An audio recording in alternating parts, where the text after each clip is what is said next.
gusto nito eh. Kahit ano lang, ligo tayo. Kahit sandali lang tayo. Ano siya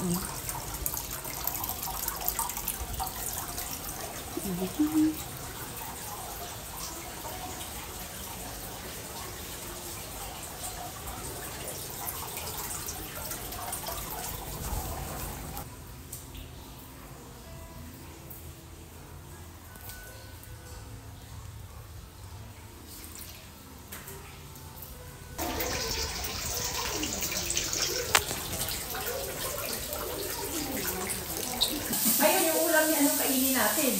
ihawin mo natin yun. Hindi pwede na natin kaya kamihin yun. Pagkatiyatingin na natin yun. Lagyan yung ano na. Ano na. Ikaw, okay.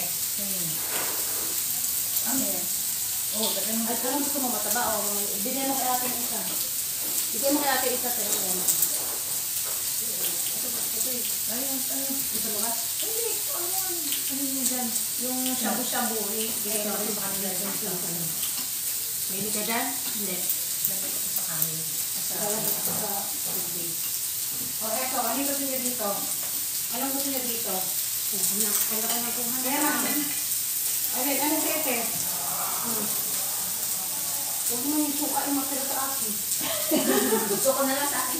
Suka kete? Hindi, sukang suka. Ito akin kayo. Akin yung isang kayo. Hindi, ito sa'yo. Akin yun. Sa'yo, te. Gusto ko suka. Bakit? Ilalagay mo sa tubig? Wala na ako suka. Ano gusto na lahat? Inunood ako, ininom ko. Ako inom ko. Hindi ako nagkakasin kasi. Ang sarap siya. Papagana. Alam niyo, rice natin. Dapat pala kanila pa natin pinaano yun. Kasi sa kanila, ibang ano nila. Siguro Hindi, mabilis kasi tayo. いらっしゃらないとこもお付けしていいですか？はい。もう大丈夫、後ででいいです。後でいいですか？まず言ってくださいね。はいじゃあこちらの鉄板お付けしましたので、白いお皿にございます。はい鴨肉と牛肉を焼いてお召し上がりください。はい。鉄板の前にソースと塩がございます。こちらの鴨肉はますので、ちょっと絞っていただいて、こっちですね。でもお酒じゃなくて。これを絞っていただいてお塩で召し上がっていくのをおすすめしておりますので、よかったらどうぞ。